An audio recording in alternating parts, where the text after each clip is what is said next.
Benson, I'm a who that. I'm a who that. Long as I'm living, I'm a who that. Lose or winning, I'm a who that. Sports Coma, yeah, this is where we do that. Where we do that, where we do that, where we do that, where we do that, where we do that. Boogie like Benson, I'm a who that. I'm a who that. Sports Coma, this is where we do that. Where we do that. Welcome, welcome, welcome. Somebody please better help. Running this thing like elf. I thank God every day I'm not a felt. Go to YouTube Live with Big Q and the guys. If you ain't ride or die, the bandwagon get flipped. Been marching in, that was way for the ring. I was yelling out your shade for the championship. Bucking on Tampa, duck down. Falcons, pluck, get shut down. Panthers ain't much touchdown.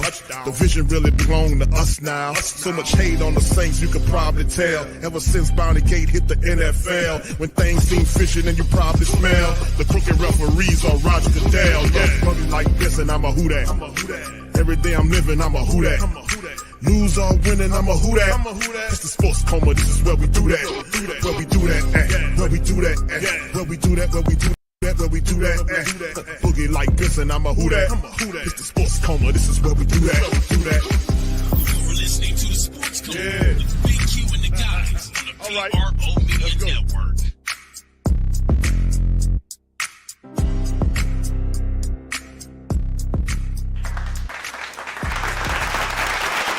All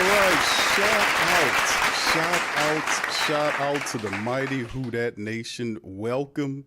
You're now rocking with the Sports Coma with Big Q and the guys, where we have intense, entertaining, educating, and enlightening sport talk from your favorite sports fam. Fam, what's popping? How y'all doing on this weekend, man? Saturday, hope you guys had a fantastic Saturday, man. We up in this thing. And as we know, the Saints have completed the OTA aspect of the off season with Kellen Moore getting an opportunity to coach up a couple of the players, man. A lot of positive stuff happened during this series of practices, and they're trying to lay the groundwork. This is groundwork time. This is groundwork time when people start laying the groundwork.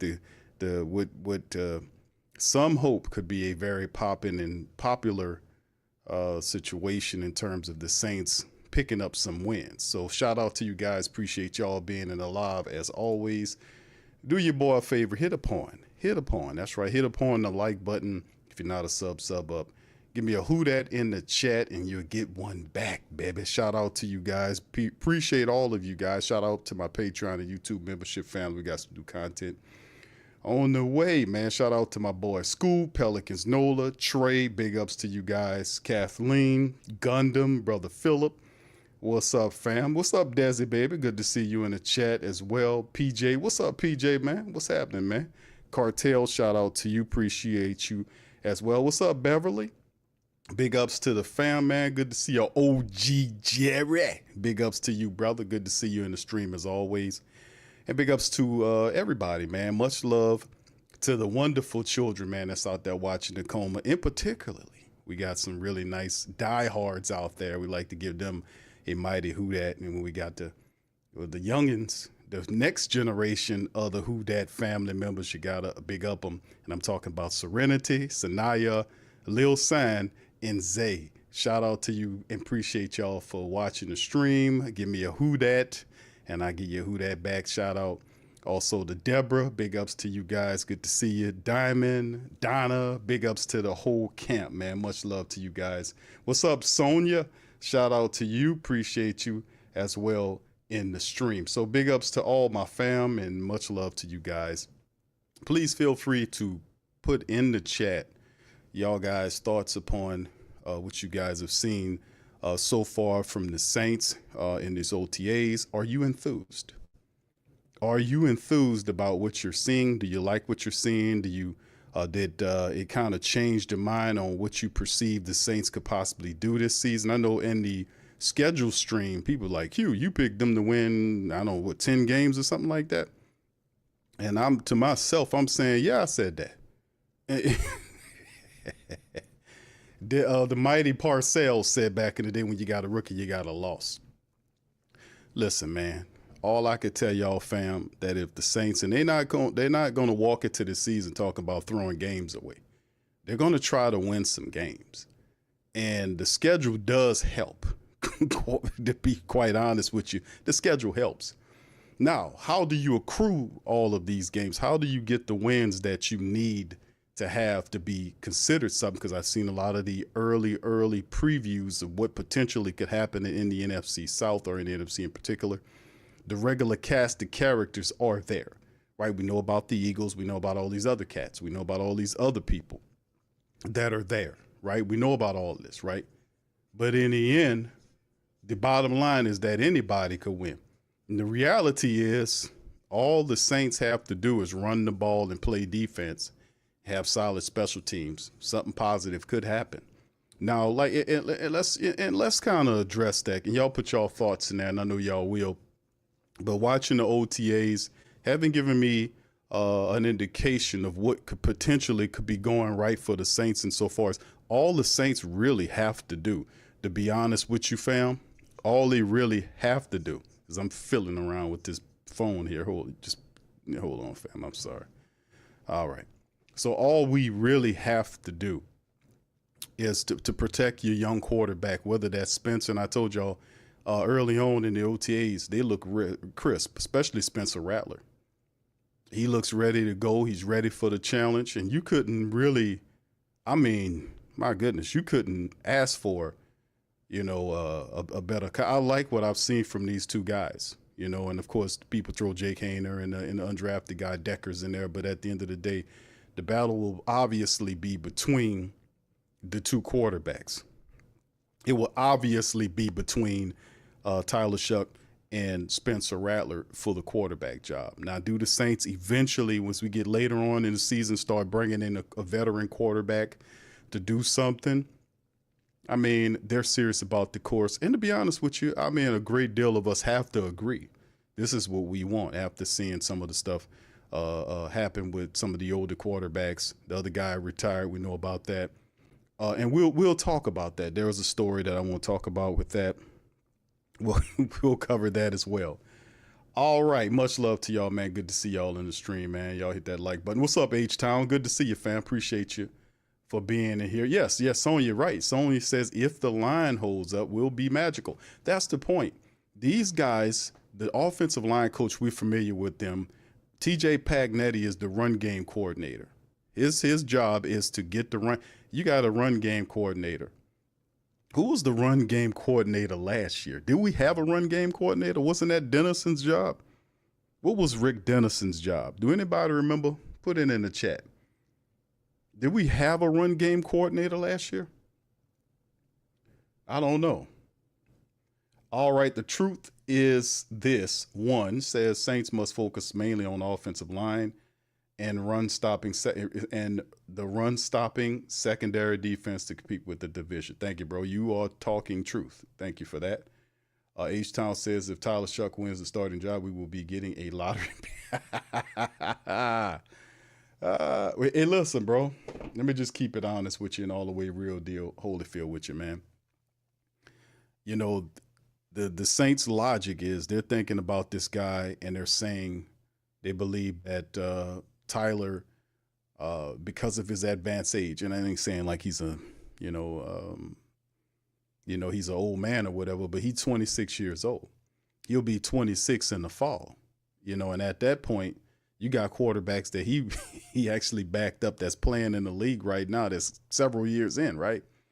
So he comes in and the Saints' logic is he's mature enough to pick up the principles and all this kind of stuff very fast. So we'll see with their thought process. They did all the evaluations on the man and his intelligence and all this. He's a tall quarterback. I like how he stands tall in the pocket, delivers the ball, has a good deep ball. His accuracy is all right there. He looks the part, has a degree of athleticism to him. So that's a positive. So we just have to see how it plays out. But I think Spencer Rattler battling with him for that job, I do like that. I think that's one of the many battles that we can watch in camp. So let's kind of get into some of the talking points right here.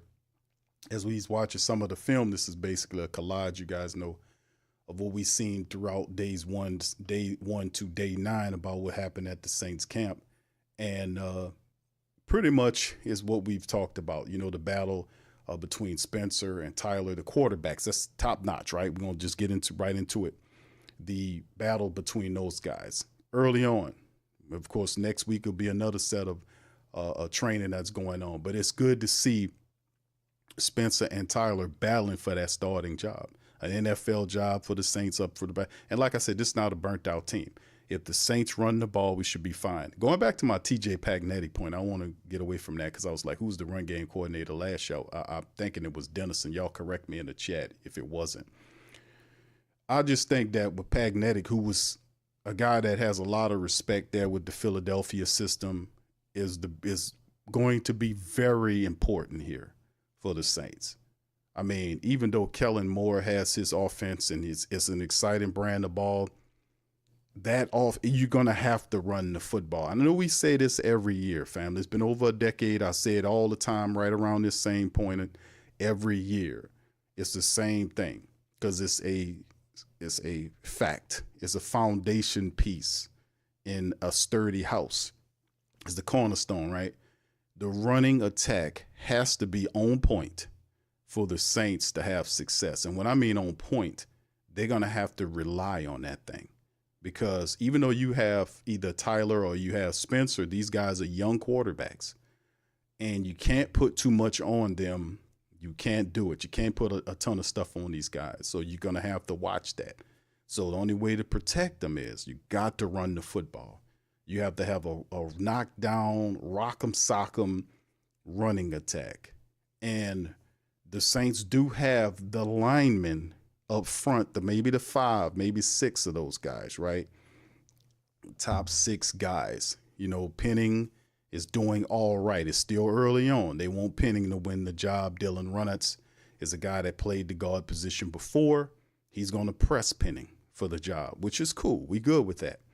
But, you know, we talked about this before. New offensive line, they're going to have to bring, elevate the Saints because they're going to be really relied upon.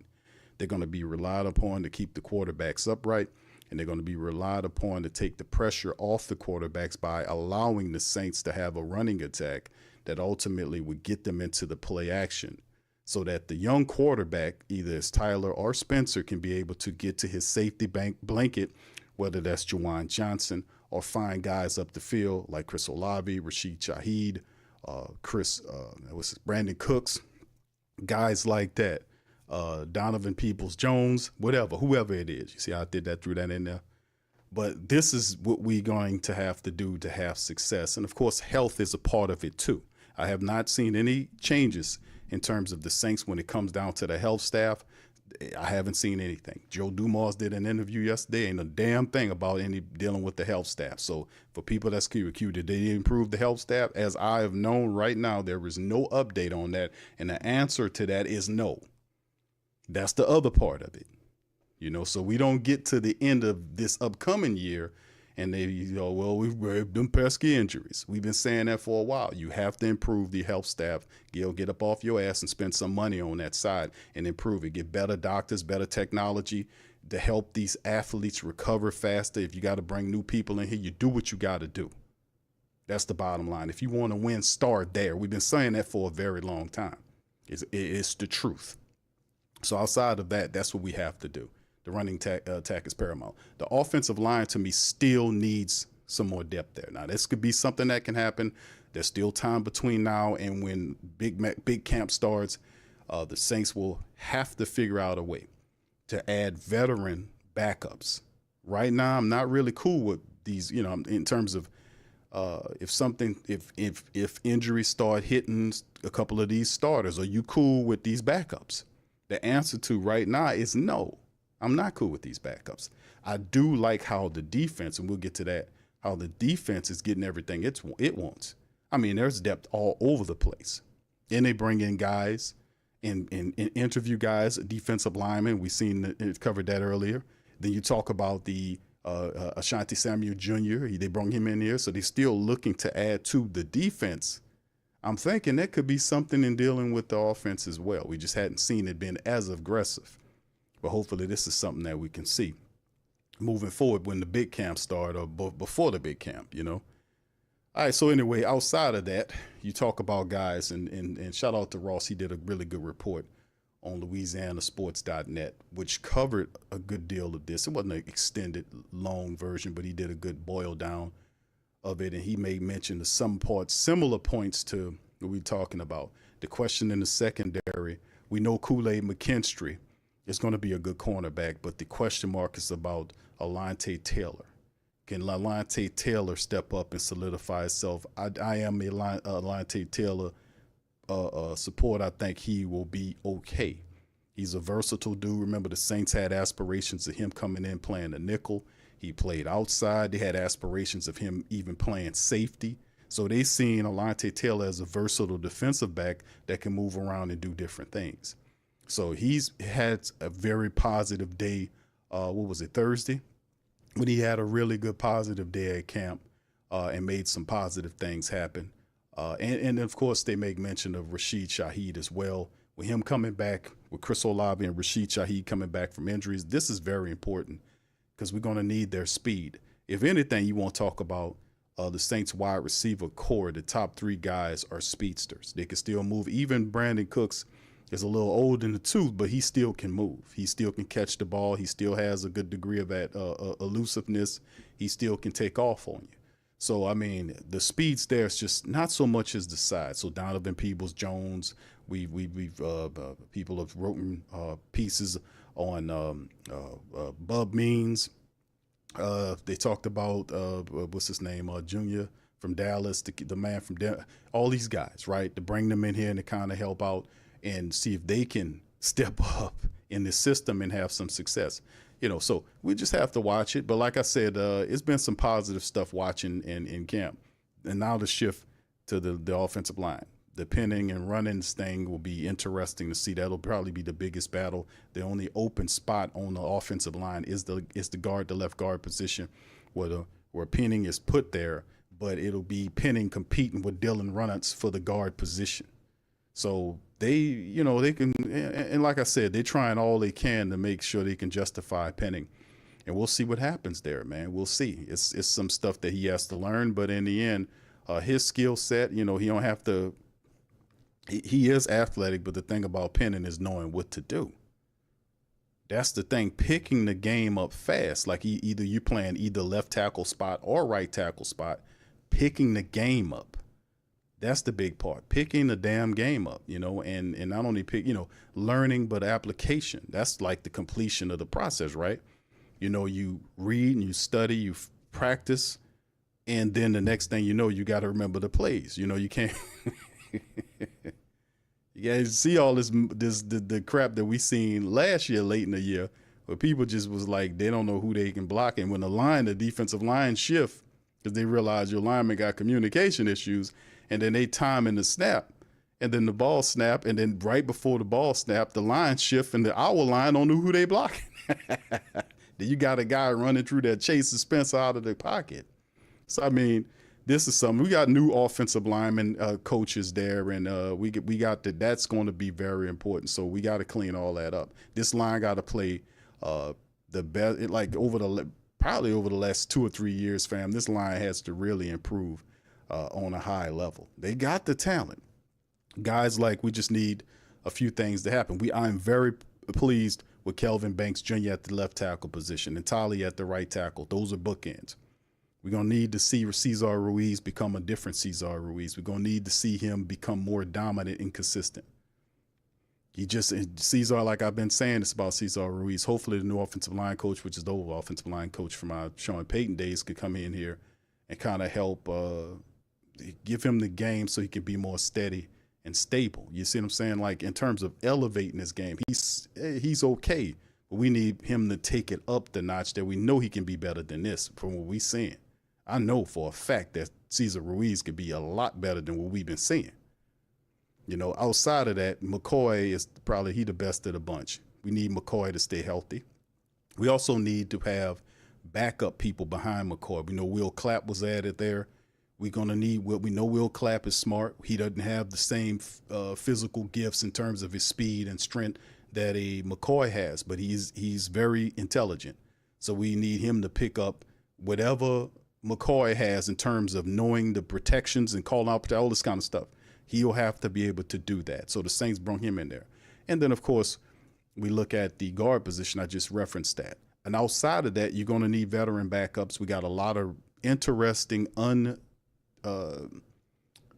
guess I could say unproven talent. That'll be the perfect word. Unproven talent in the offensive line there, behind there. So, I mean, still in all, you got to bring veterans in there to stable that thing because like we've seen them do this in previous seasons when they brought in guys like Shane Lemieux and Lucas. Lucas Patrick, they brought guys like that in here. And then previous to that, they brought in Trey Turner. He got hurt early in the year for the season. But, hopefully they do that kind of stuff because we definitely can use some veterans to back up our starters that kind of stabilize things. And then, of course, we talked about the running attack. Alvin Kamara will be Alvin Kamara. In the running attack, we just need Kendre Miller to become what we envision Kendre Miller to be, which is a perfect complement to the speed and abilities of Alvin Kamara. One of the fantastic things I love about Kendre Miller's game is his ability to make people miss on the initial attempt to tackle him. He's really good at that stop and that shift move or that pivot and keep going, that type of thing. Really good at making you miss the first one. And then setting up power runs and able to power through some of these people and make things happen. So his issue has been health. But the Saints kind of provided an insurance policy with Devin Neal. So we'll see exactly how this all shapes up. But it's very positive. Clyde Edwards-Hilaire's in the mix. So it's going to be pretty cool on the running attack. Be interested to see if the Saints bring somebody else in here too. Be watching out for that. And, of course, like we talked about, the importance of the run game coordinator, TJ Pagnetti. He'll be one of the most important names that you hear when we talk about coaches. Got a lot of important coaches, but fam, this is on the run game coordinator and the offensive line coach and all these other guys that sits above them to be able to get everybody on works for if success is going to happen for the Saints. And a very interesting schedule. One of the softest schedules that I've seen in a long time. A lot of bottom teams that the Saints play. They don't have a cold game where they're uncomfortable. They have the bye week exactly where they need it to be. It's setting up for them to kind of shock a few people here. And then, of course, transition to the defense. We see it in OTAs. What's really interesting for when I seen OTAs is how we seen Chase Young and Carl Granderson look. They look totally different. Like these guys look like big linebackers, right? So they slim down. They're using their athleticism to kind of either rush or drop into coverage. And Chase Young, and we just seen some footage there of Chase Young out there moving around. And Carl, they go Carl right there. But they look good dropping into coverage and playing. And what makes it fun is the fact the transition from the 43 defense to the 34 defense, man, let me tell you. That was, when I was like, man, it's going to be interesting to see because the Saints have talent. Can they pull the change off? So secondary could be an issue. We know in terms of having depth, I like who we got. I like Reed. I like with Tyrann Mathieu. I think Alontae Taylor will be better this year. I think Kool-Aid McKinstry, usually in the second year, they have the sophomore slump, so you have to watch out there for Kool-Aid. But Kool-Aid has a high bar. Isaac Yiadom was brought in as a veteran there, but it's still Ugo Amadi there. You have Quincy Riley who's dealing with some injury issues as well. And of course, we talked about some of the injuries issue. We know Nick Saldiveri is also dealing with an injury as well, and that's nothing new. I think Saldiveri is Italian for he who is injured much. Just keep it all the way funky with you. But like I said, I like what we've seen in camp early on. We've seen a lot of some of these different players making some moves, some plays, and even though it's they're not really hitting and do all this kind of stuff, but you love to see the groundwork is being laid. And then of course Kellen Moore, it's his instruction. It's a different energy, insofar as this guy coming off a Super Bowl team, bringing that here, the offense coordinator bringing here, young guy. Got a young quarterbacks that play. It's an excitement over the top of the team that we can really appreciate. All right. So anyway, that's what we got for camp, man. We're going and like I said, it's very positive, man. What we seeing right there. Let's just see more of that. You know what I'm saying? Let's just keep that thing going, right? All right. Let's move into this article right here, fam. From the Saints News Network. Shout out to my brother Kyle T. Mosley. Saints Kellen Moore addressed Chris Olave's future amid trade rumors. That was an interview he did. He kind of mentioned about it, the Chris Olave thing. I never was thinking this was something that was a serious thing. I mean, Chris Olave is their best wide receiver. Why would you consider trading him unless he was extremely unhappy at this point? But with him having a new quarterback, we know there was some contention last year from guys like Derek Carr and him and all the stuff over the last couple of years, some up and down. This Michael Thomas chimed in. Y'all remember all that?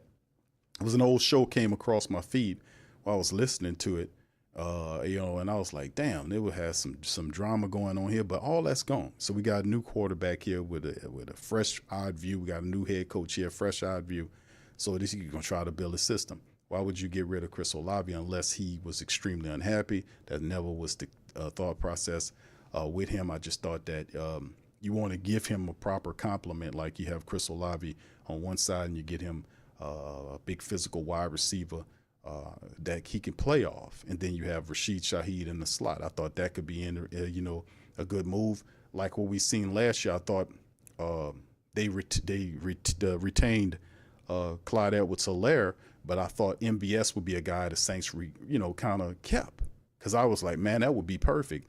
MBS and Chris Olave, Rashid Shaheed in the slot. I would love that. 6'4" guy, got great speed, could take the top off, and then you got Chris on one side, you got Rashid in the slot. Man, that's speed all day, right? That was beautiful. But then the Saints kind of pivoted and went to this philosophy, and okay. But anyway, but outside of that, man, from what I'm seeing from him, this is what the Saints said about it. The speculation about Chris Olave and what was said is the Saints picked up Olave's fifth-year option, which we know.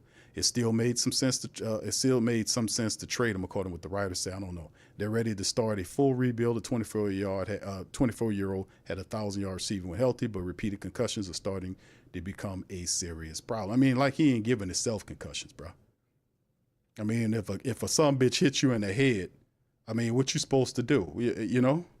It ain't like he concussing himself. I mean, that's what people be telling me about Chris Olave. Hey, Q, you keep getting concussions. Well, what the hell are you supposed to do about it?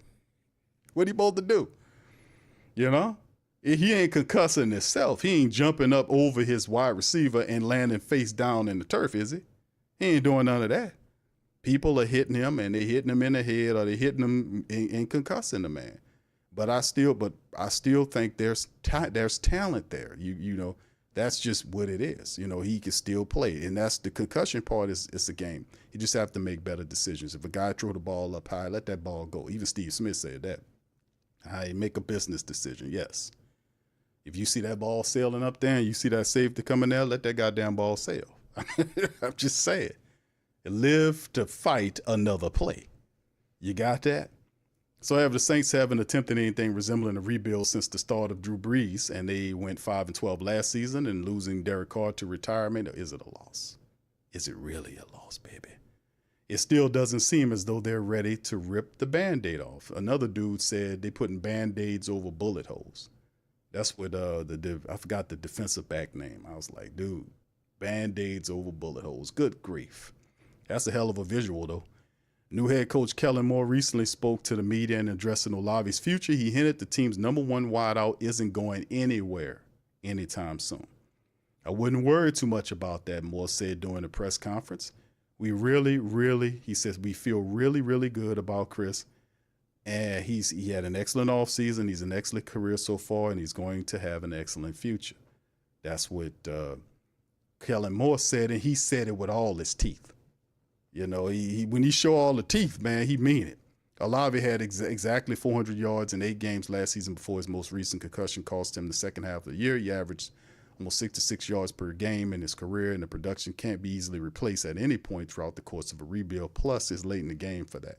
That usually be something that happened early on if you postulating on whether or not you need to find another wide receiver. It's kind of late in the game for that, right? As teams already kind of pivoted themselves to what they're going to be going into the season, and everything else is an add-on. It only changes if the player gets hurt in a certain time frame, like 8-9 games or whatever it is. Well, he'll be out that you didn't pivot to see if you can get a trade on or something like that. But only under those circumstances. Right now, Mickey Loomis feels pretty good about what he got. Plus, the Saints will likely have a rookie QB in Tyler Shuck, and having Olave as a safety blanket could help ease the 25-year-old's transition to pro ball. No doubt about it. An educated guess the Saints won't entertain the notion of Olave trade before the season, but if they quickly fall into last place, they have to at least consider moving on for the trade deadline. We'll see.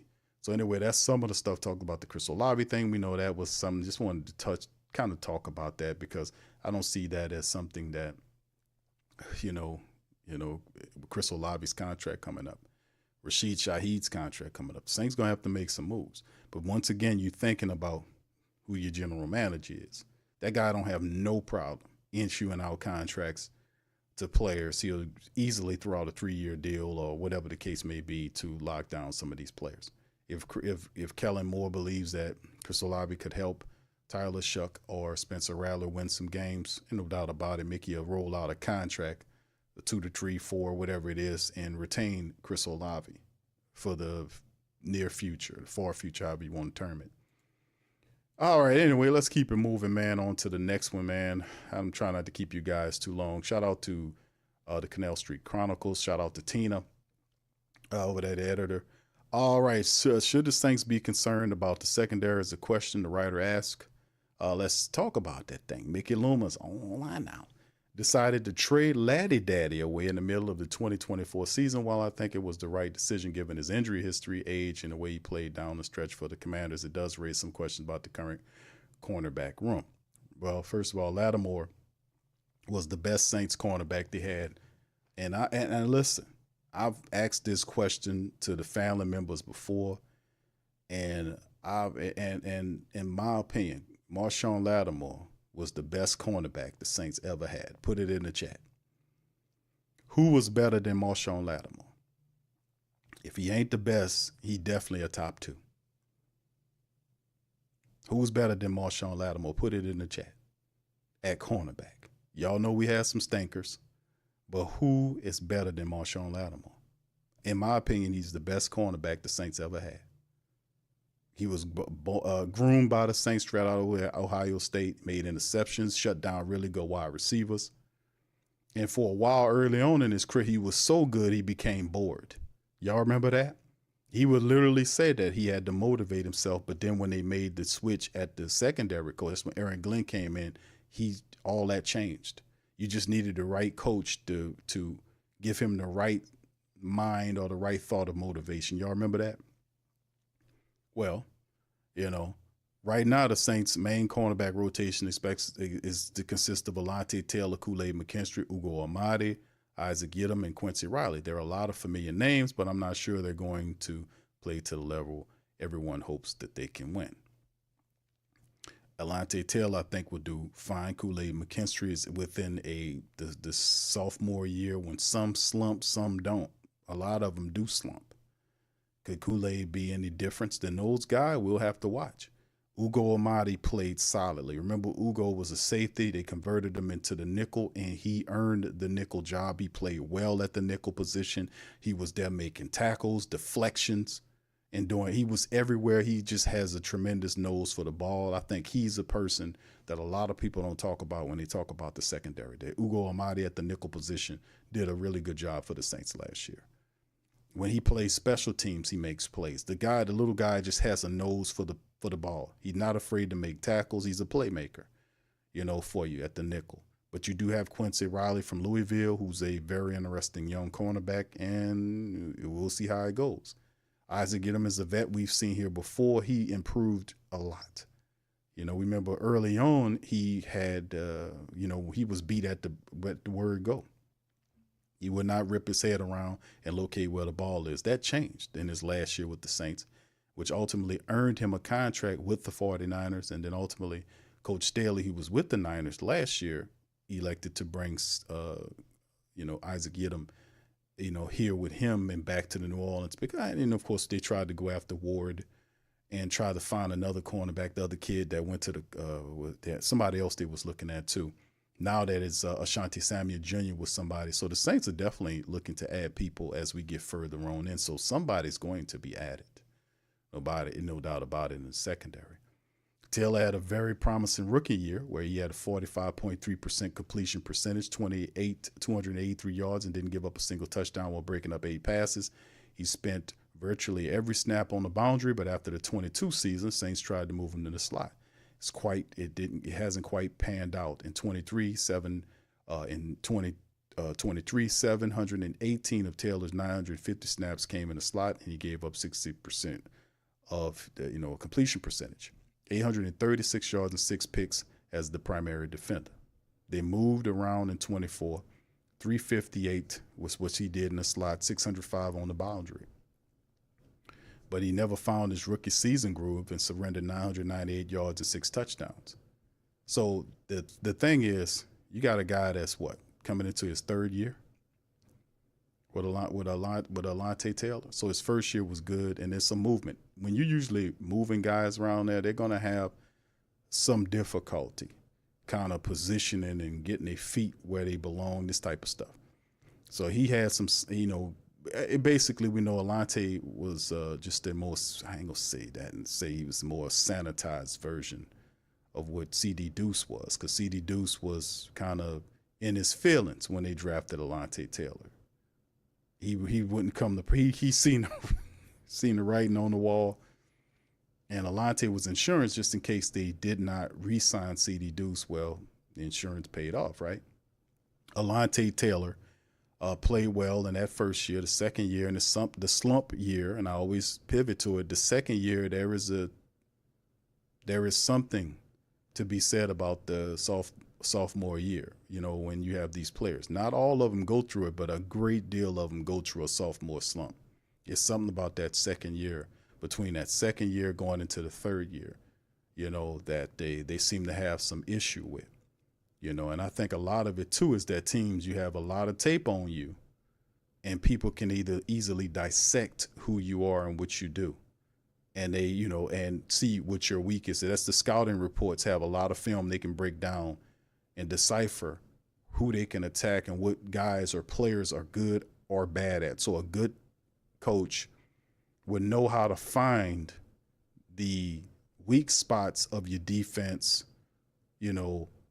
by way of a really good scouting report on players.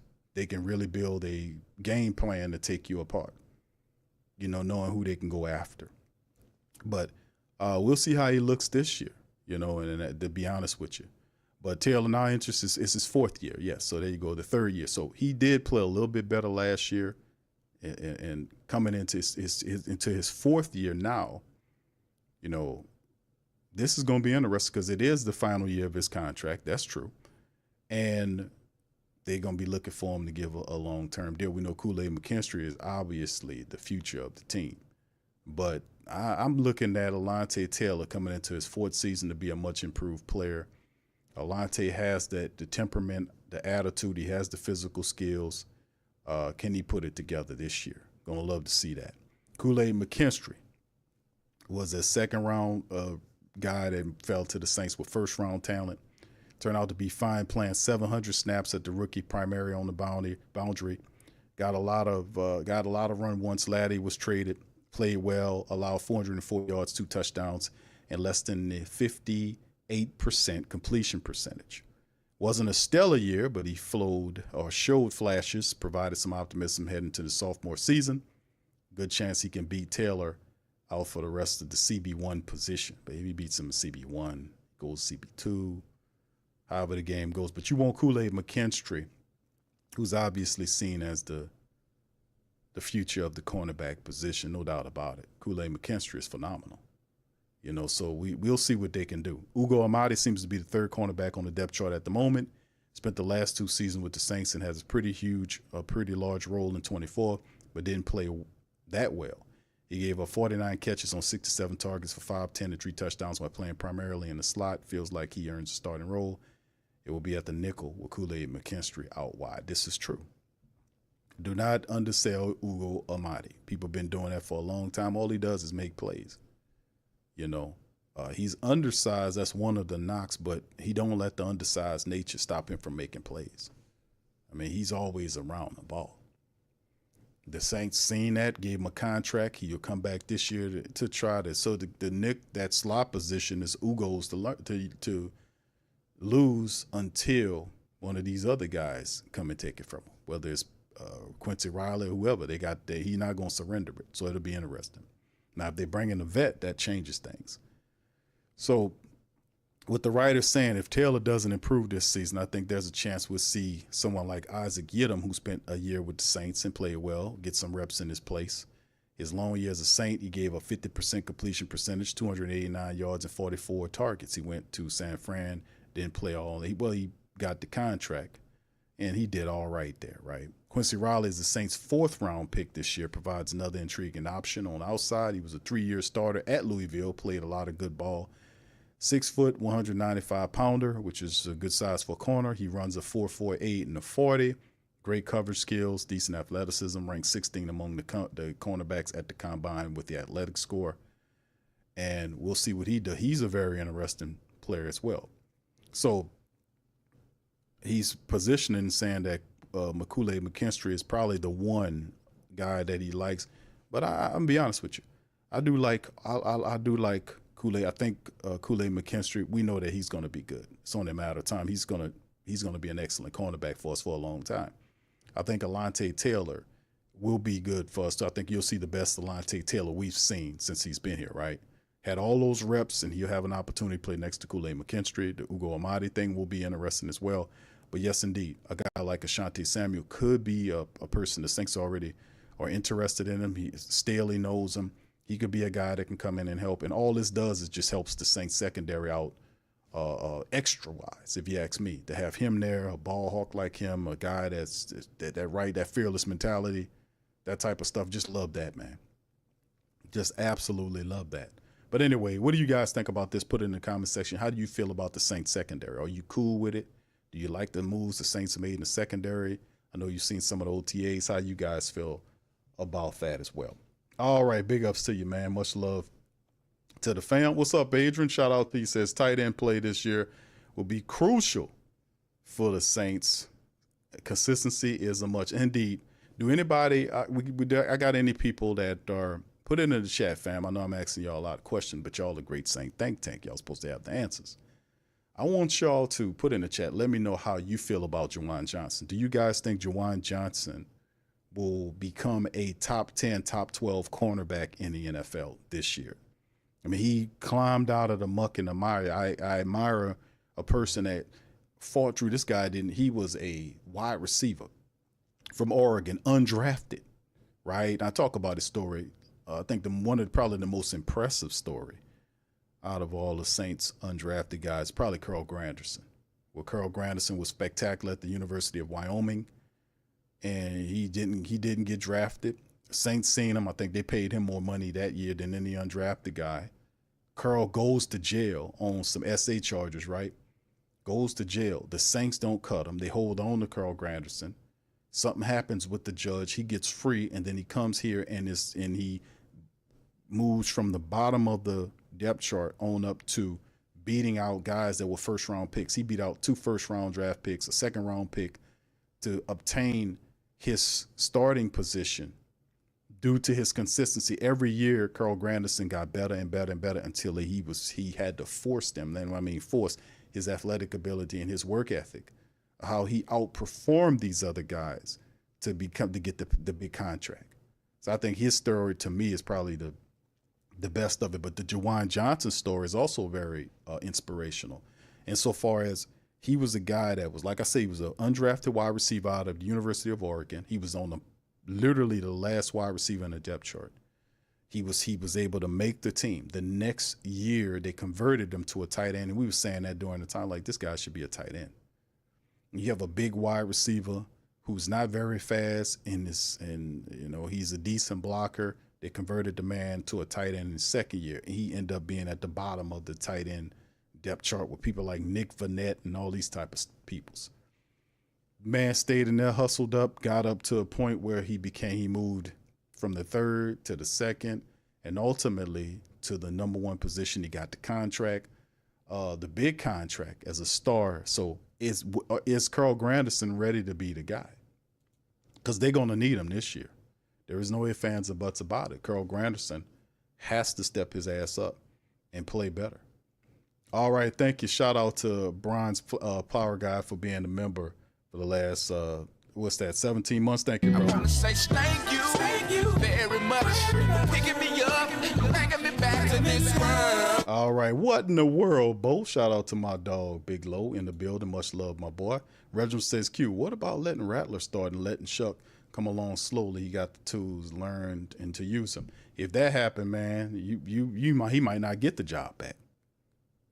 I'm telling you, Spencer Rattler ain't somebody that they can, like, Spencer is not here to back up anybody, bro.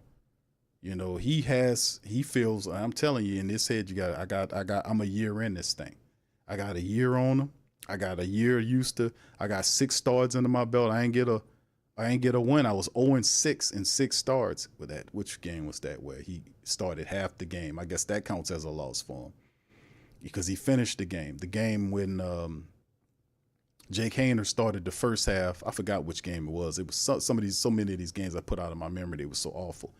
But the game he played, half the game, if he started that game, the Saints would have won that game because they had Jake Hayner start.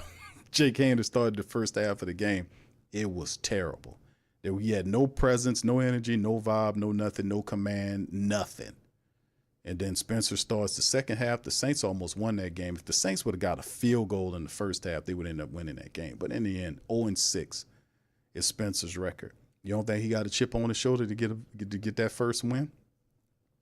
He been given every reason to be motivated to try to take the job. The job has never been more takeable than what it is right now, right? We looking at it to see that the job is very takeable for Spencer Rattler if he has to outperform Tyler in a way where there is no comparison, right? He just has to outplay him, noticeably, right? And win the competition. Kellen Moore said it was a competition. He didn't get a job to Tyler and said, we're going to just let Tyler be the guy. Spencer, you back him up. No. He opened it up for a competition. And when he said that, then that's all you needed to hear right there, baby. That's all you were. What's up, Head Trauma? Shout out to you, Head Trauma. All right, Brother Darwin says no to Juwan Johnson. Y'all feel the same way? No Juwan Johnson love? I mean, how do y'all feel about Juwan Johnson? Is Juwan Johnson, because fam, listen, we talk about the line and running attack. We talk about the offensive line. But the tight end is the safety blanket for either one of these young quarterbacks. Do anybody see Juwan Johnson as a top 10, top 12 tight end in the NFL? He getting paid like one now. Is he that guy? Because you're going to need Juwan Johnson. And listen, my estimation might be different from you guys. But the way I see Juwan Johnson is I see him as a brother that has reached the level. He's gotten up there. But is there another level or two for Juwan Johnson? You get what I'm saying? You don't just fall into greatness. You don't just wake up one morning and say, oh, shit, I'm great now. Oh, shit, I can do anything now. It don't quite, like, whatever you're doing in life, if you're going to get really good at it, it's usually that you do more of that. You practice on it, you work on it for a very long time, and you do it better than most of the people within the area you're working in, if you know what I mean. So does he have another gear is what I'm asking. Does he have another level or two? Does he see himself as one of the best tight ends in the NFL? Do you see him as that? Do you get that energy, that vibe from Juwan Johnson? I was kidding in the show last fall, like, looking at the vibe, it's like Juwan Johnson's got the vibe of R&B singer like Ralph Tresvant or somebody. He got a laid back vibe to him. But look, don't sell him short because it takes a lot of energy to climb from where he was as an undrafted guy to becoming an undrafted starting tight end of an NFL team. So don't sell him short. I'm asking if he got another couple of layers to get to the line, because you can't have these concentration drops there, Juwan. Catch the tough ones, but drop the easy ones. You got to check now. You got the big check and you the starter. You won the job. Don't lack up on it. You know, you got to discover that next level, my brother, because they're going to be calling upon you. They're going to need you to step out here and do some positive stuff. All right, Phillips says with the new QB scheme and new coach, yeah, Johnson will have to have a breakout season. Coach Moore already got plans for him. Indeed. You know, and of course we know there could be opportunities for other guys. We heard Foster was talking. He had an interview. They thinking that Foster could be ready. Will be ready when things, get ready for the big camp. He'll be available. Taysom Hill, not so much. Taysom will be down the road there considerably. And then you got Foster on a 1-year deal, and then you got a bunch of unproven guys behind Foster Monroe on the right. You got the guys like Matavo. You got what's the other kid? The Hawker, Dalen Hawker, who a lot of people had some interest in and see what he can do. And then there are other unknown guys. But there are opportunities for some of these tight ends, man. They got to step up and show out, baby. Thank you, Phillip. Cecil says, I think Johnson is the man. He just never gets the opportunities. Design some plays and watch him show out. Shout out to you, Cecil. Appreciate you, brother. Quavadia says, word from camp saying Moore calling up all kind of plays for Juwan Johnson, screams and everything. Yes.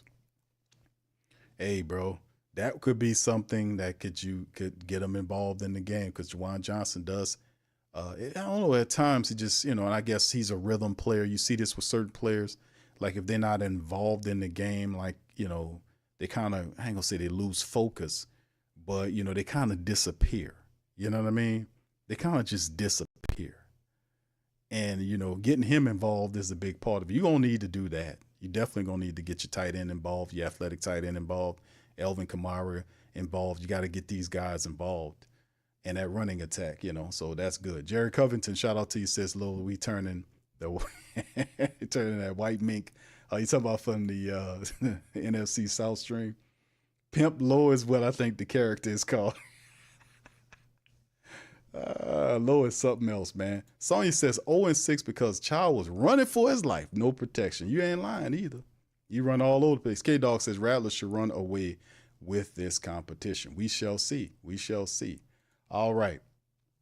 Yeah, I already got that one there. Thank you, Adrian. All right, Jaden. What's up, Jaden? Shout out to you, man. Good to see you. He says a top 10 tight end. He has to be. Yeah. There's some people say he's a top 15 guy. Okay. I mean, I kind of see it. I guess I can see it a little different. Thank you there. Appreciate you, brother. Prom says, who that fam finish year 31 of teaching. Wow, brother Prom. Claps to you, brother.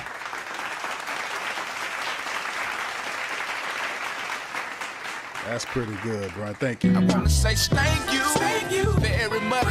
Picking me up, bringing me back to this world. 31 years, brother Prime, man. I'm going to have to give you another round of applause for that one, brother. Oh, bro, you a trooper. Shout out to brother Prime. Head Trauma says Juwan and the whole team might come out balling because Possum Face is gone. Indeed, man. And having a coach with an offensive mind, man, and that's what we were asking for. We didn't know it was going to be Kellen Moore early on. The rumors had them looking at different people. And, of course, guys started falling off, and you knew Kellen Moore would be the guy. But having the youth and then having the fact that this guy was a quarterback, having the fact that he's coming away as the offensive coordinator of a Super Bowl team and bringing that energy here, he assembled a pretty good staff to help out his offense to develop. He got a really good defensive coordinator. He wasn't nothing much as a coach, but he's a hell of a defensive coordinator bringing him here. I mean, all I can say is, man, we'll see what it all becomes, man, but it'll be interesting. What's up, Black Major? Shout out to you. All right, Philip says, you can see Johnson has all the physical traits and abilities. If we being honest, and we are, everyone sucked last few years. Nobody showed out. He has just as much potential as anyone else to shine this year. This is very true. This is very true, my friend. You're very true. He does have to, he got to shine, bro. He got to shine because the Saints, I mean, if he struggles at the tight end position, who can the Saints go to? I mean, who could you turn to? Who could you turn to? If he struggles, who are you going to turn to? Foster? Who you going to turn to? And then you don't really have anybody, you got young guys, I guess I could say, untested guys behind him. I also question, begs the question: will the Saints, with the injuries to Taysom Hill, will the Saints be inclined to bring in a veteran tight end to help, or will they just be good with what they got? It'll be interesting to see that. All right, what's up, Gerard? Shout out to you, man. Appreciate you being here, man. Gerard Coates 504. Big ups to you, my brother. Big O says, but honestly, hasn't Juwan been? He says, picked as a training camp darling only to disappear in the regular season. Like I said with Juwan Johnson had, and he been inconsistent. Like we've seen Juwan Johnson drop easy ones and catch the tough ones. And I guess, it depends on getting them involved. Like I guess, some guys are rhythm players. Like if you get them involved in the offense, they kind of build a rhythm. But that's a good idea for Kellen Moore to start doing that with Juwan Johnson, to get them involved. Also start developing some of these other tight ends. Like that Matavo kid is good. Who knows, we might not see much of him this year, but next year he gonna have that kid could be very good for the Saints. The Dale and Hawker kid showed some promise there. But yeah, Juwan Johnson got a ball, man. He got the contract, he got the position. There got to be another level, at least another level to his game, because to be like, yeah, I want to be the best. I mean, he has, like you said, he got all the traits, but that mindset, does it go up another notch or two? Because he will definitely be needed with this young quarterback situation. Total Glock Boy says Jimmy Graham is still better than all of ours at this stage. Okay. All right, what's up, Revolt? Shout out to my brother Revolt, man. How you doing, sir? Much love, man. All right, Big Velly says, what up, Big Q? Alante breakout. Yeah, I'm with you, brother. Let me give you a round of applause on that one. I'm with you. I think Alante gets it done this year, man. I know a lot of people was kind of shaky on Alante Taylor. They got people was calling out Alante Taylor in his sophomore year. I'm like, dude, this is sophomore. They struggle. Some players struggle, and it's a real deal. It's something called the dreaded sophomore slump. That happens to players. It does. It happens. He struggled. Last year he moved, he had some stuff going on too. But usually this is a contract year, so you would, you want to think he'll be that guy.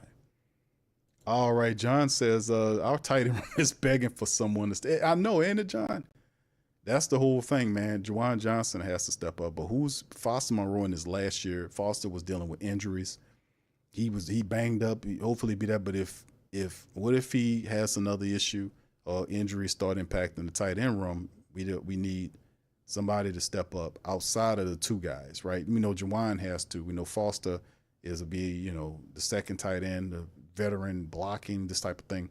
But usually the Saints have three guys. Who's the third guy? Who's the third tight end in the system? So I guess the third position would be open for Dalen Hawker or Matavo or anybody else looking to compete to take the job. We'll see. Phillips says Foster, when healthy, is decent. Yeah, he's serviceable. I guess that's an old term that we used to throw around. Being serviceable. I guess he's serviceable. That's that I'm cool with that. Gerard asks, how y'all think DeMario gonna do? I think DeMario do what DeMario Davis usually does. I think he'll have a good year. I think he'll do his thing, and it's the last year here. I think we've been fortunate to have, like I said, when that guy got here, man, the Saints were playing musical chairs at the line. I always said this about DeMario Davis. DeMario Davis been here for a while. But the Saints was playing musical chairs at the linebacker position. The guys was banged up, hurt. He was a mainstay. And you usually don't see that. We've seen Cam play a lot of games. We've seen DeMario play a lot of games. You don't usually have, but he had that ability to play. He didn't miss many games. So he had 1 year left. So I guess you don't have any apprehension in your final year. You just go out and play. Go out and have some fun, whatever you want to call it. But in his last year, he going to let it all go. And then, of course, we got guys like Danny Stutzman that we drafted. There's Jalen Ford, another draft pick the Saints picked up, that they're higher on these guys. And with the system change, with a 3-4 defense, a 34 defense, you more apt to see more linebackers make the team because of that alignment. So other guys gonna have to step up, especially with DeMario stepping out after the season, man. We're gonna just have to see how it look, right? But yeah, I think DeMario is gonna do what DeMario been doing, bro, balling out and playing well. So yes, all right. Philip also says Coach Moore is the best at getting players to play to their abilities, and building an offense around your players as opposed to the opposite. You get the most out of them when you could be able to make your offense alive by adding these players into it and using their God-given abilities to improve the team, the offense, defense, however you use them. That is a good thing, because a lot of championship coaches talk about that, getting the best out of your players by getting the best out of their abilities. All right, and then finally, the last thing to talk about here is, of course, that happened here a couple of days ago. Derek Carr offers an explanation for giving up $30 million in retirement. He was on a show. We know Derek Carr popped up on, on his front office sports, and they had the article where they was talking about Derek Carr and, this type of thing dealing with the money. And this is the Saints did process Derek Carr's retirement this past Tuesday, June the 3rd. And a day later, the former quarterback opened up about his decision to step away from the game. The 34-year-old pro started all 169 games. He started in 11 years with the Saints and the Raiders. And after making more than $195 million in his career, he opted to give up $30 million and bow out rather than go under the knife and be paid to sit on the bench. A new injury in his throwing shoulder derailed everyone's plans. What's interesting about the whole thing with Derek Carr is, man, you just start be talking about the Derek Carr thing, but it's just one of them situations, man, where, hopefully this be the last time we make mention of it, but it's very interesting, the whole thing. It was just a tragedy that occurred. In an interview with Dave Rumsey from Front Office Sports, Carr said he didn't want to have surgery and just sit there. It sounds crazy, but just take Saints money. You've been taking Saints money since you've been here. Bottom line. Whether you believe him or not, that's totally up to your opinion. Carr added that he wouldn't have been able to play if he had surgery on his damaged rotator cuff, but he wouldn't have been effective trying to play through it either. At the end of the day, Carr says he couldn't return for the 2025 season, even though the Saints asked him to. He had 2 years remaining on his contract. So he probably would have set for 2025. 2026, he would have been healthy to compete for the job. Contrary to reporting that Carr started this offseason by asking for a raise, he told FOS, "I never played just for the money. I had a whole bunch of people telling me how crazy I was, and man, I would never have done that. That's all cool, but I've gained all these things that the world has to offer, and it doesn't really do anything for your heart. I knew my heart was at peace, and that's really all that mattered. When this injury happened, it's still unclear. When did this injury happen? It has been reported that stemming from the 2023 AC joint sprain suffered in the loss to the Packers, while Carr insists it happened in last season's ill-advised dive against the Giants, which also injured his non-throwing hand, ending his season. But there was no indication of a shoulder injury during exit interviews in January or the sporadic media appearances in February. It wasn't until March, just before the start of free agency, that this news leaked. At some point, Carr reached out to other teams to see if he could engineer a move out of New Orleans too. Doesn't add up. But it doesn't matter. Carr's days as a Saints are over. What he does next, whether that's dubbing on his channel, his YouTube channel, or improving his golf game, or trying to make an NFL comeback after a year, doesn't have anything to do with the Saints. If Carr is being genuine about giving up $30 million from the goodness of his heart, that's fantastic, until evidence comes out suggesting otherwise. We'll just have to take his word for it. So what do you guys think about that? What do you think about the situation dealing with Mr. Carr? And like I said, me personally, my thought process on the Derek Carr thing didn't make any sense. It didn't make sense. It didn't add up. I got like a detective brain or something, man. I'd be figuring it out. Like, hold on, what you said? I'd be listening to stuff. But the thing that's interesting about this is the fact that there were reports from very respected sources saying that he asked for a trade. There were reports saying he asked for a raise. But the money's not important, but you ask for a raise. The other thing is, when did the injury happen? None of it, the injury, where this happen? All this kind of stuff. Just to say it honestly, it was none of this stuff I believe was truthful. I thought what I really think happened, and this is just my thought process on it, is I actually believe that it was time for him. I thought he knew his protection was gone. His protection was gone. Once his protection was gone, he was gone. His protection was that Dennis Allen got fired. That was into him. That's a big part of what I think happened with Derek Carr. Derek Carr was under the light. Now, he could have gotten the surgery. He wouldn't have played this year. He would have been ready because he had 2 years remaining. He'd been 2026. And then on top of that, he was trying to solicit to get traded. So how you hurt and you're trying to get traded? Then all of a sudden you can't. It was just sucker shit. But at the end of the day, I'm just good. I'm glad to get rid of him. I'll just be honest with you. I'm glad he's out of here, because none of what the man was saying was add up. I think the man got a problem, man.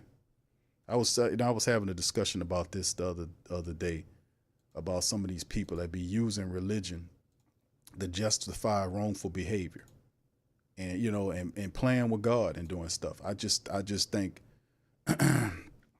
straightening need to be occurring a lot of times with some of these cats. But I just think it was a horrible experiment with the Saints. I'm glad it's over with. I'm glad he make the decision to go so we can start again, because that era was terrible. It was stupid. It was back ass. And now that we're done, we move forward with these young quarterback, and peace to Derek Carr. Peace the hell out to Derek Carr. That's my thought process on it. I don't believe nothing he say. I'm just going to keep it all the way funky with you. I don't believe nothing he say. Nothing. So at the end of the day, it's all good. All right. Jack says, bro had to spin a narrative because Carr has to always be the good guy. Yeah, he's slimy as hell, man. And then with lie in a second. We done busted him with lies up here on the channel all the time. We do those interviews and all this kind. It would not take responsibility unless you was forced to do it. Wouldn't do it. Dude operated he had two different people. One moment he won't buy you a steak and invite you over to the house and to play video games. The next moment when you're on the field, he backstabbing you and blaming you for something that you did wrong, and fussing and bitching at you on the field. I'm like, listen, dude, show some consistency. But it was just a bad call altogether, man. Like I said, based on what I know, I don't believe nothing he says. I'm sorry. Only thing I want to hear is accountability. You talking about giving no money back. You couldn't stand before the Who Dat Nation. That's what the thing is. And I told y'all that. I said he'll never stand before the Who Dat Nation, because Who Dat Nation would tear his ass up in the competition. That dude like Walmart. They can't compete in the fair market. If there's people out there that got the same amount of money as they have, and they have stores up and down that block, they couldn't compete. They got to destroy they got to bob a bunch of shit. They have the buying power. They bob a bunch of stuff and then sell it for cheap, run their competition out of business. And then when their competition is out, they jack up the prices. That's that old Walmart stuff, man. But you go over there, don't you? You ain't got nowhere else to go, don't you? Yeah, see, we got to watch that. But yeah, at the end of the day, man, it wasn't a pleasant thing. That whole experiment was a complete and utter waste of time, and I'm just glad it is gone. All right, so big ups to you, man. Tim says Carr can always say he got the same.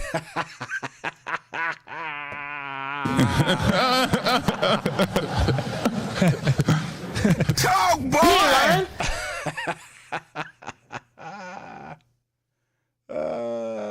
Yeah, he still love him, though. Got that dumb ass fired twice. Stupid. That possum up there somewhere. All right. Darcy says, Carr is the MVP of the year. He could have collected $30 million for holding a clipboard. Honorable period. Christianity on display. Thank you, brother. Appreciate you for the comment. Yeah, he says that. Yeah, for giving all that money back, huh? Yeah, but he kept that $10 million though.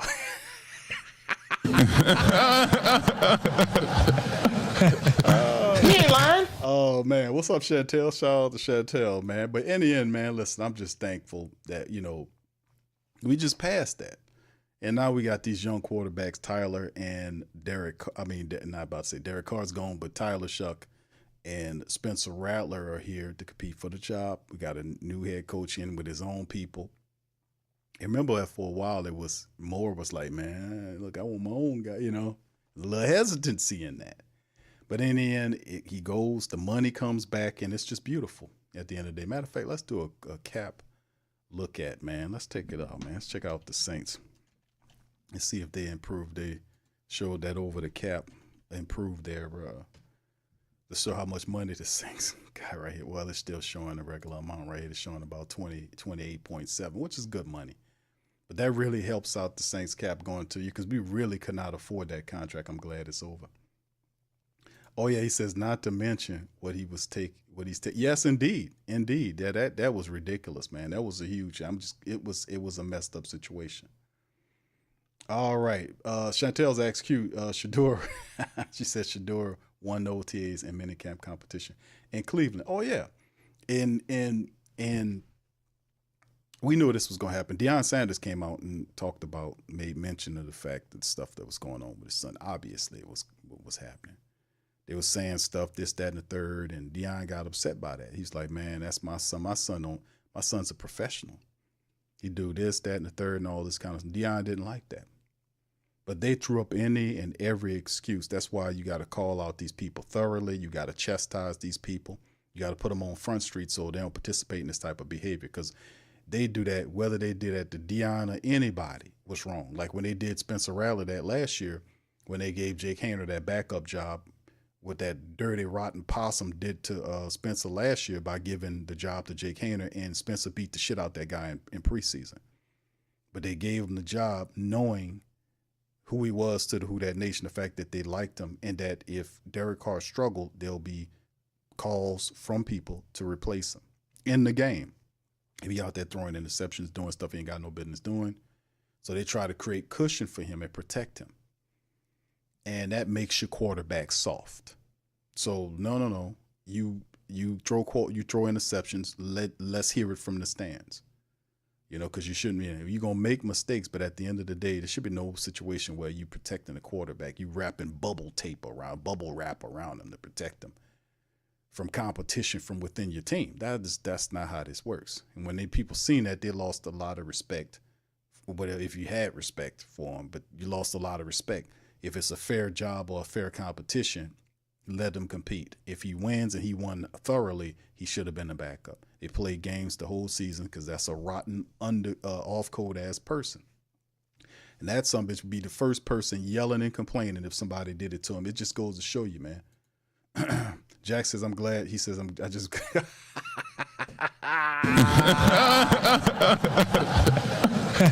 Yeah, you know what, Jack? This is all the time. Right now is to put out all your favorite quotes right here because we ain't going to be doing this shit beyond this. Let me just he say anything else, I'm going to just straight up ignore it. I don't hear nothing from him no more. He gone. Jack says, I'm just glad the answers are in the building and check the tape. Quote King is God. Yes, it the answers are in the building. Yeah, you remember that one? Oh, my goodness.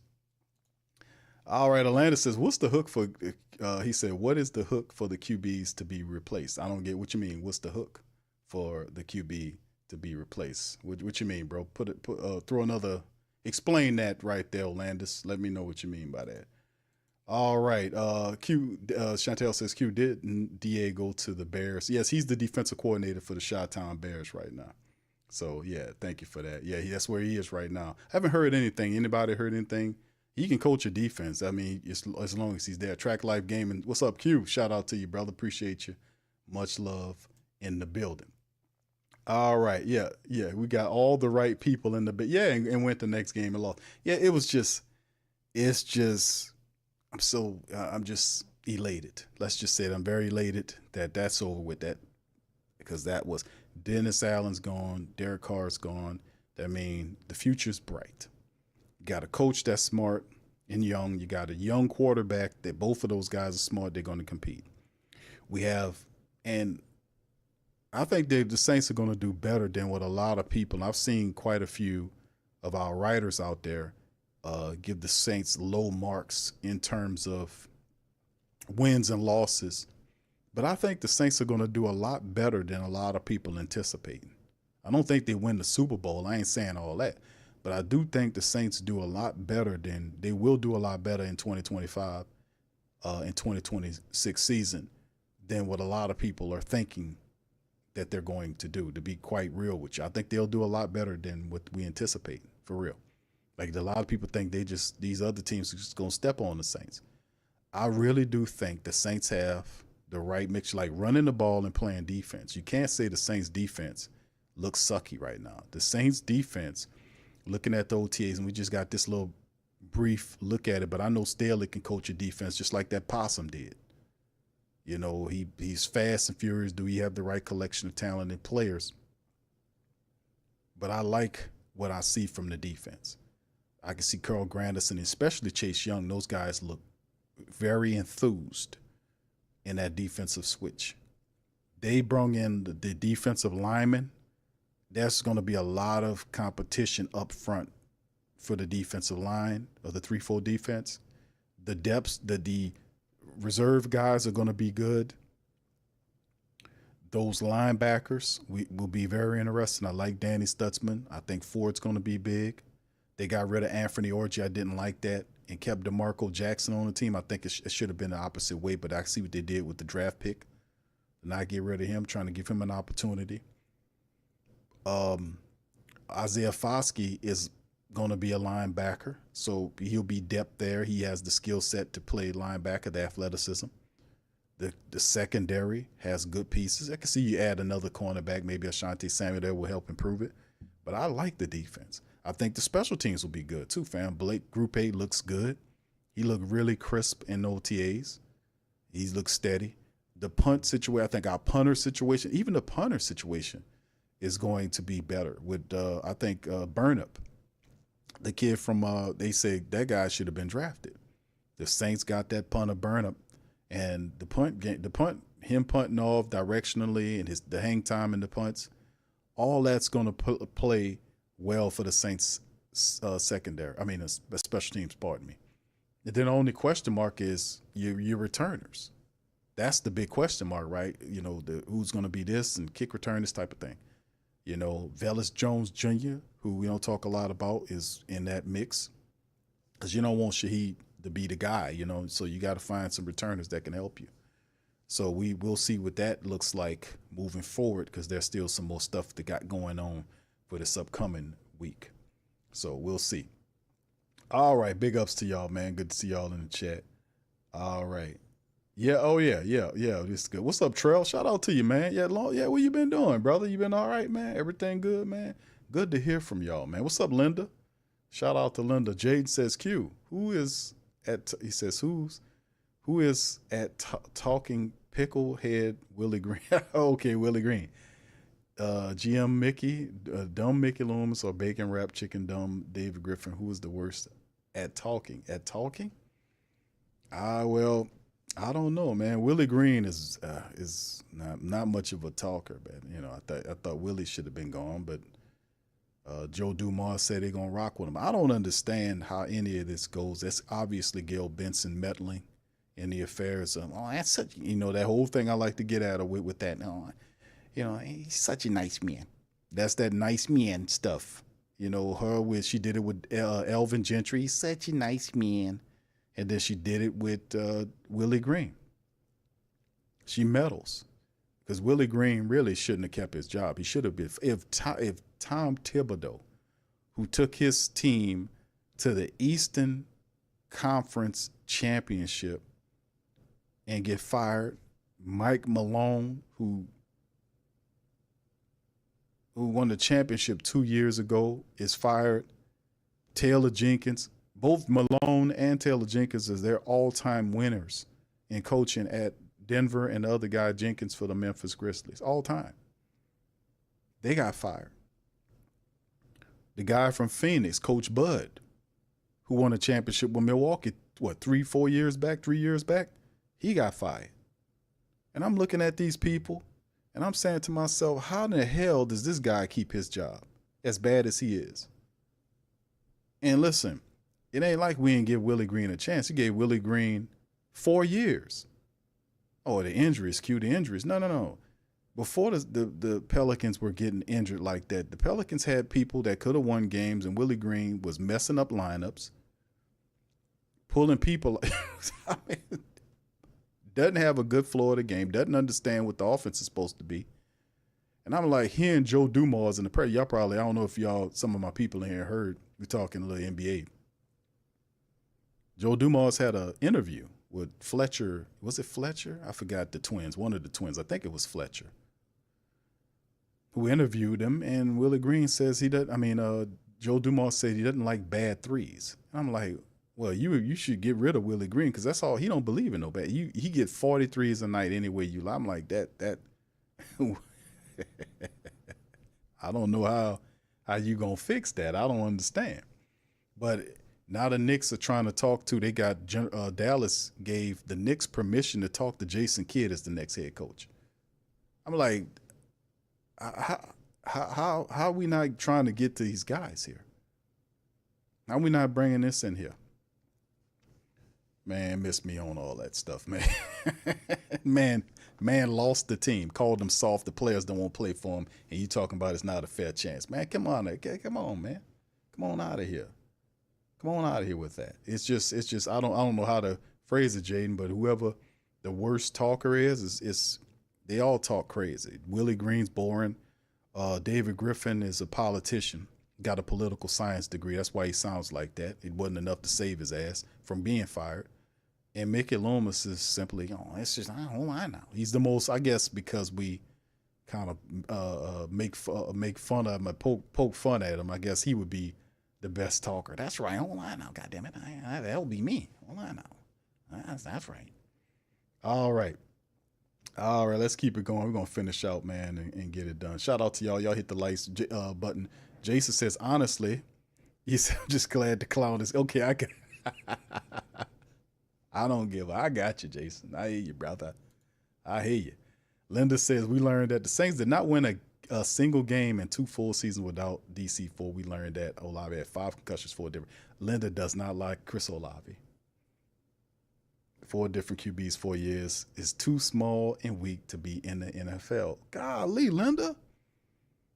The man is too small and weak. Chris Olave is 6 feet tall. He not small and weak. I can't agree about that, baby. And then you're right. Facts of it, Saints did not win the game without Derek Carr. Spencer didn't win nothing. Jake Haener damn sure didn't win the game. So you are true on that. You're right on the Carr thing, but I can't agree with you, sweetheart, on the Chris Olave thing. Why are you so hard on Chris Olave? You should, if he too weak and small, what do you think about Cooks? Cooks is smaller than he is. Olave is 6 feet. Cooks is what, 5'10"? What do you think about Cooks? All right, Orlando says, how many games would they allow Spencer to play before they would change Tyler? Or change to Tyler and, okay, I got what you're saying, brother. He says, well, it's dependent, right? It depends on if Spencer's winning or not and the Saints are competitive. But I would have to say the leash would be incredibly short, right? Because the reality is they would prefer that Tyler Shuck wins the job because that would justify the pick. Saints never drafted a guy that high since Archie Manning, right? We done heard all that before. So if he gets beat out by a 5th round draft pick from the year prior and keeps him on the bench and he turns 26 in the fall, that wouldn't be a good look, right? So if you're the Saints, you like, man, we really hoping that Tyler Shuck wins this job. Because it's the people that say, man, the Saints should have took Shador. They took this guy right here. He got one good year, got all these injuries attached to him in the history. He had, this type of stuff. If that happens, you'll start hearing that happen. If Spencer Rattler keeps him on the sideline, all of those things will be justified, right? But you got to think, if you're the Saints and you are Kellen Moore and Loomis, that obviously Tyler Shuck has to win the job, over Spencer. My thing is, I like to upset the apple cart.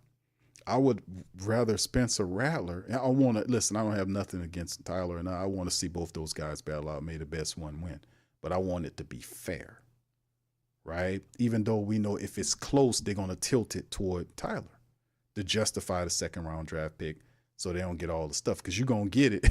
They're gonna get it if it's not, right? But yeah, he'll be operating with a short leash. I can tell you that much. Chantel says, Q. She says, Carr is Jerry's best friend. No, OG don't like him at all. OG, nah, he doesn't like him at all. I promise you that OG don't like Carr. I promise you that. English, what's up, fam? He said, I'm late to the party as Mickey went to the office and closed the door. Just not quite. No, not yet. But we, like I said, still time. It's still, he don't usually close that door until that first week happens, right? Week 1. I did everything I'm supposed to do. I'm good now. I could just sit back, baby. It's over with, So he's like, the off season when he shines. That's what he said in the interview. Well, off seasons we step up and we do it, and when the games are starting, it's not the same. I was like, nah, bro. As a general manager, you don't have no. It never stops because the team is constantly changing. Guys might get hurt. You got to keep a pulse on the team. But when you're a guy that's doing two things, you're the VP and the general manager. You can't. That's why I was saying it has to be somebody. You got to break the two apart.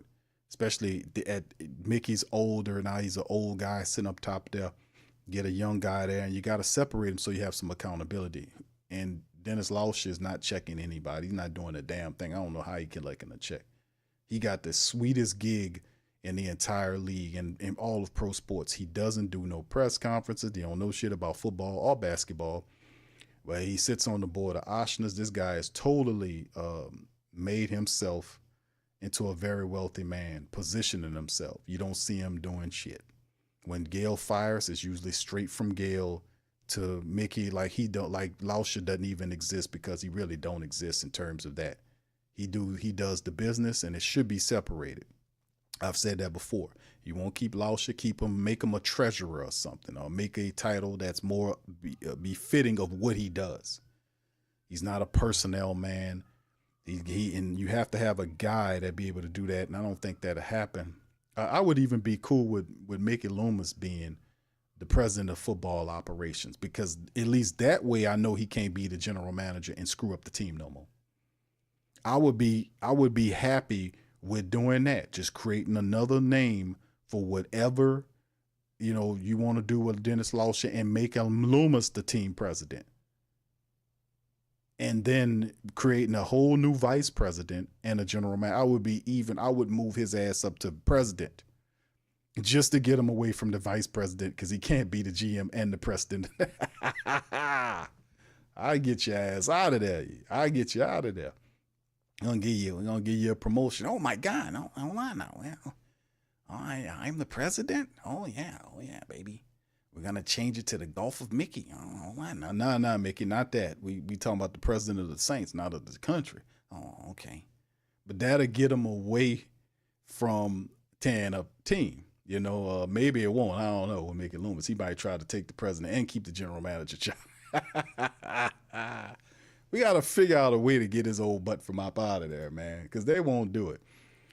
All right, Total Glock Boy said, I think Gail will be perfectly fine with 0-17 and the number 1 pick. She wants the Pelicans to win a championship next season, though. Willie Green's leash is short. Indeed. Willie Green struggles. He's fired. Same thing that happened with Elvin Gentry that first year. You got to he's extending the time. It's just a time wasting exercise. We know Willie don't have what it takes to do that. He doesn't have, in 4 years, I haven't seen him have the coaching quantum leap that we've seen other coaches have. The the Pelicans, the Wolves, the Thunder, and who else? There was other teams that started their rebuilds at the same time. OKC's in the finals. The Timberwolves was in the Western Conference Finals. These teams all started their rebuilds at the same time, and you see where the Pelicans are, because that's what happened when you make bad decisions and you don't fix them fast. You start make mistakes. You play games with people that should have been fired a couple of years ago because obviously they don't know what they're doing. Joe Dumars is making two crucial mistakes straight out the bat. Number one, he keeping Willie Green, and he's forced to because Gail told him to keep him, regardless of what he says. And because nobody in their right mind gonna keep Willie Green, and you coming in here, the first thing you look at is the coach, especially if the team quit on him. You damn sure don't want that guy in there. That's number one. And number two is he didn't do anything about the health staff. You seen the team was terribly hurt last year, and you walk in here and you don't do anything about the health staff. Now it's still season going on. We'll see, but you got to do something about the staff. You got to do something about your health staff. And that's not just for the Pelicans. The Saints had the same problems. The health staff is a problem. What's up, brother Joe? How you doing? All right, Linda says most likely 3 different QBs in the preseason. Moore will not make decisions until the first real game. Okay, thank you for that. H-Town says I'm not an Olave fan either, especially seeing players like Jet and Jamar come out after him and outshine him by miles. He's the only threat at the wide receiver. Wow, H-Town, you believe that, brother? Chris Olave is not a threat at the wide receiver. I know Rashid Shaheed take the top off, but so does Chris Olave. I think Chris Olave is a better catcher of the ball than Rashid Shaheed, even though Rashid has those jets. He's the fastest Saint, I believe. But that's very interesting, my brother. A lot of people don't like Olave. I like Olave, man. I like Chris Olave. I don't think you can't. I mean, him getting concussed, that's like a part of the game, right? I mean, you can't say that he dropping. Well, I don't like Chris Olave because he out there dropping the damn ball, or he don't play. They don't say, people not saying that about.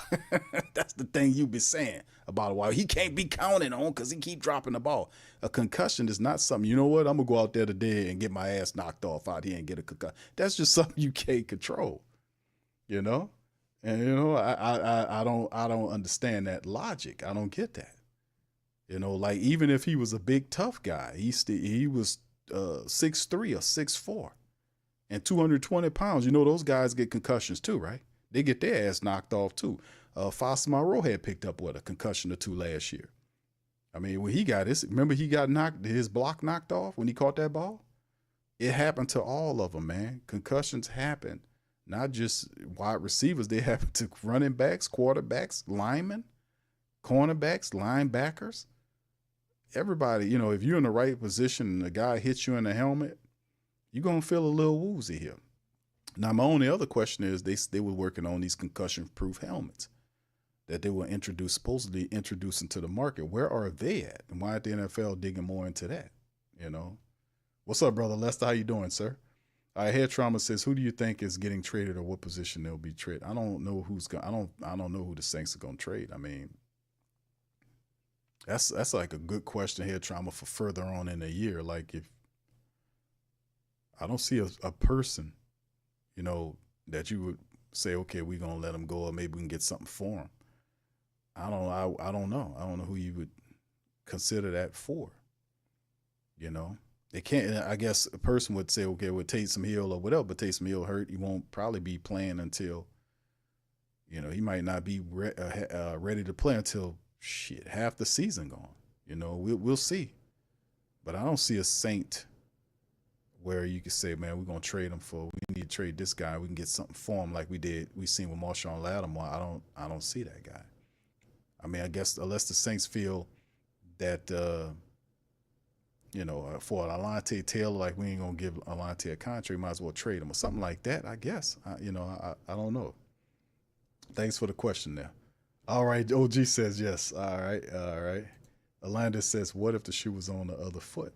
All right, hold on. I gotta remember your first question, Alandis.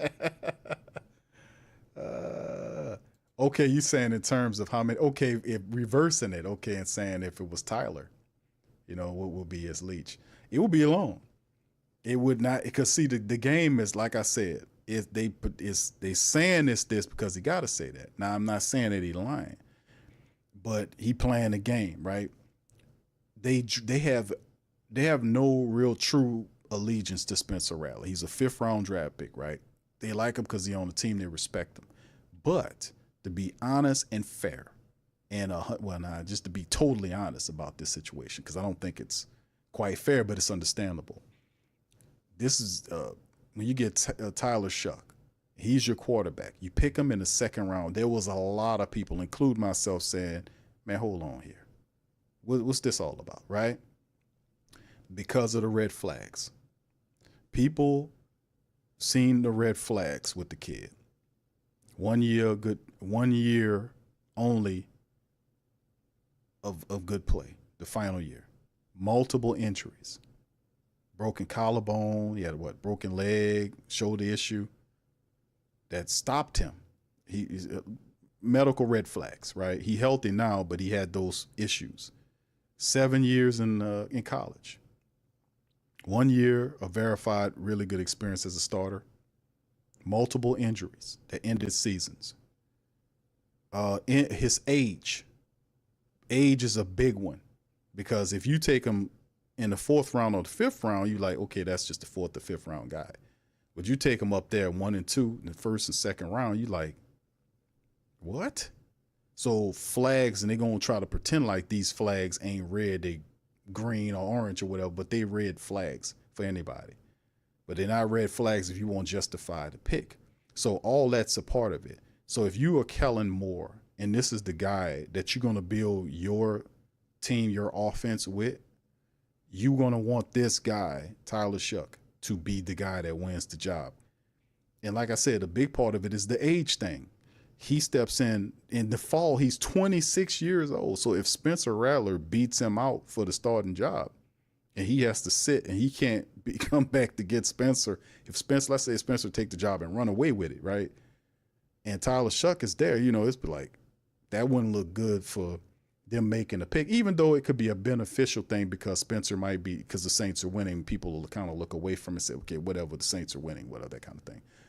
But if you're the guy that's picking this guy, you will want him to be the guy to justify the pick of taking him that high.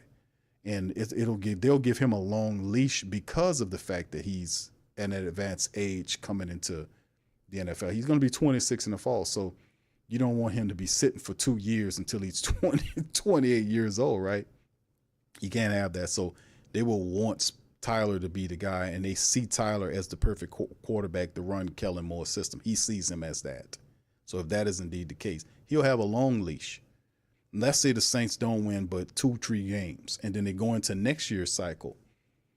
Could there be another quarterback taken in the 1st round? That's the subject of another talk, perhaps in the far future of next year. But if the Saints win only 3 games, are they going to pivot away and say, "No, we got our quarterback in the future of Tyler," knowing that the offensive coordinator's son is coming out? And if you got the 1st overall pick, do you not take your son?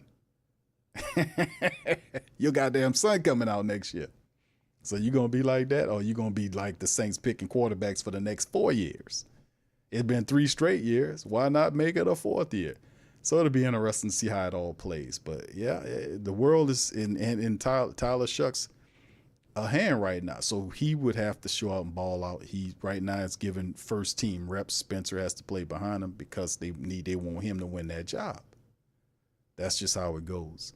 But that's why I say Spencer, don't think for a second. That man understand all of that.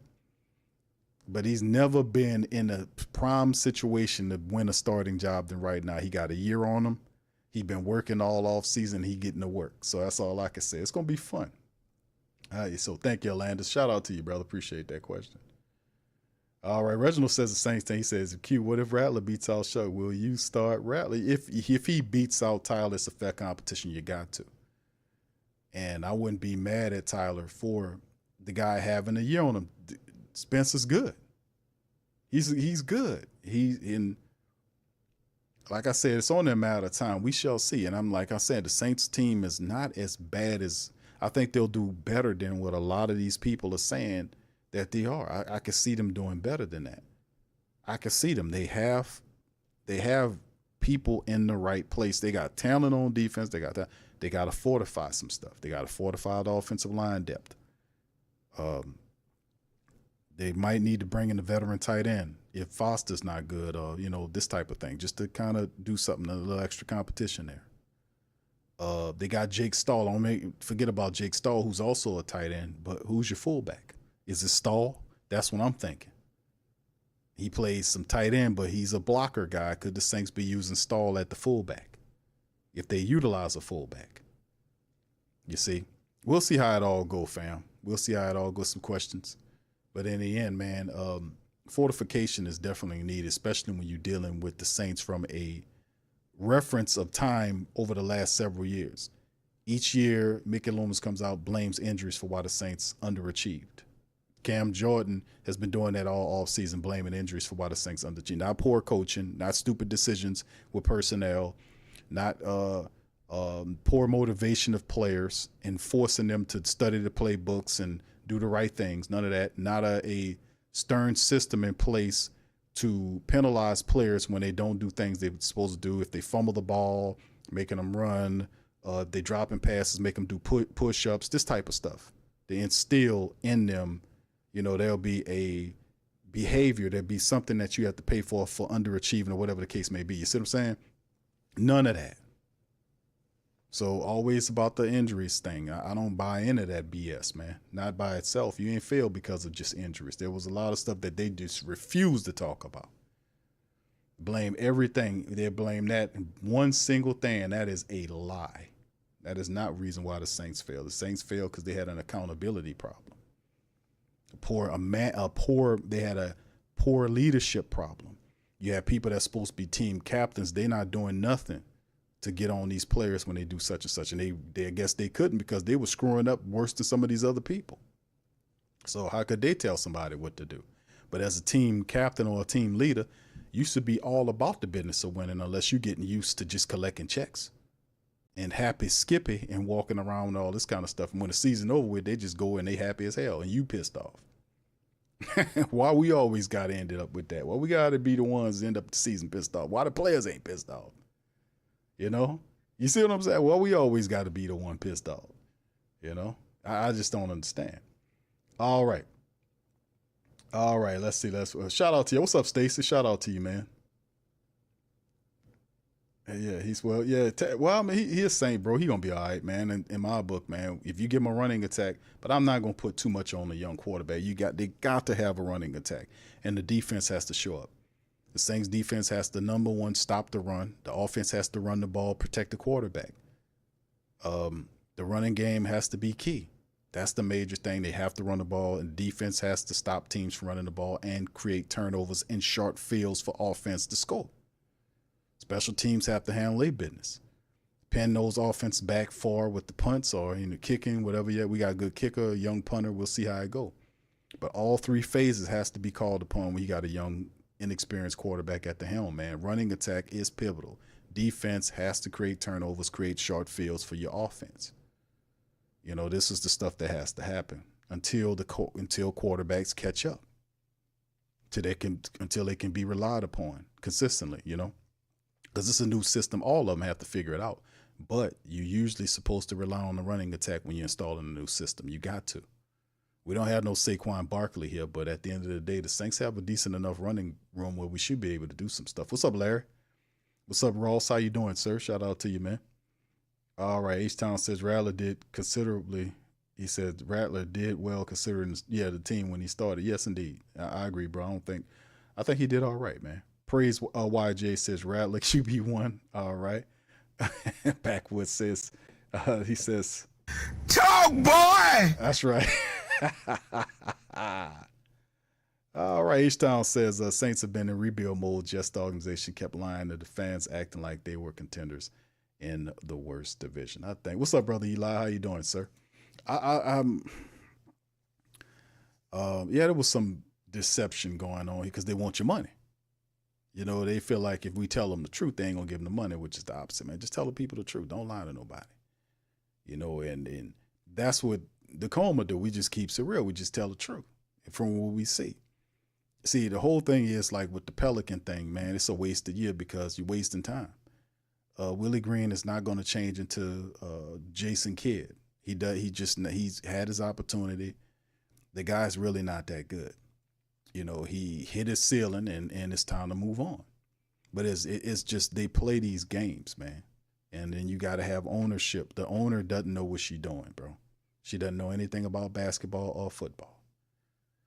So with the Pelicans, she definitely getting in the way with them forcing them to keep Willie Green. Willie Green should have been fired just like David Griffin was fired. Matter of fact, David Griffin was trying to fire Willie Green during the season, and Gail stopped it and fired him and kept him on while she was hiring Joe Dumars. And then when she hired Joe Dumars, she fired David Griffin. So she knew he was sitting there while they was talking to Joe Dumars at the team. That's not a good look, Gail. But then a lot of stuff we've been seeing with Gail ain't been that cover being ripped off. He's starting to see who she is. But anyway, the whole Saints situation in my opinion, they're a little further along than what the Pelicans are, because at least with this young head coach here, he got an offense that he can kind of improve. And the Staley hire was big too. Getting Staley to run the Saints defense and they got all these guys here. I think the defense is going to be awesome. We just had, like I said, it's not quantum physics here. The Saints have to run the football. That's they have to play smart football. They can't turn the ball over. And when they get turnovers, they got to take advantage of it. They got to be able to take advantage of a short field if they get it. And that's just how it's got to be. That's how you win.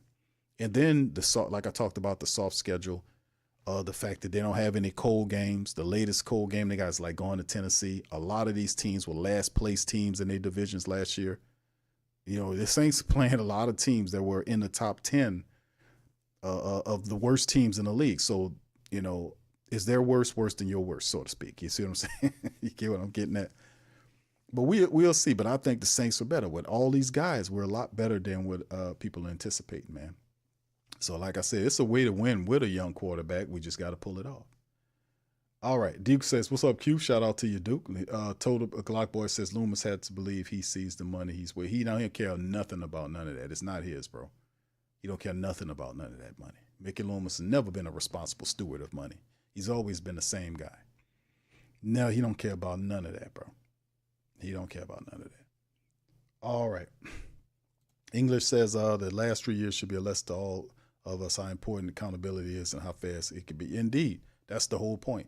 Cam Jordan for the last time, and I talked about this before, injuries did not cost, that injuries didn't cost the Saints the loss. It was poor coaching, not non-accountability. You didn't have a coach that kept those guys accountable.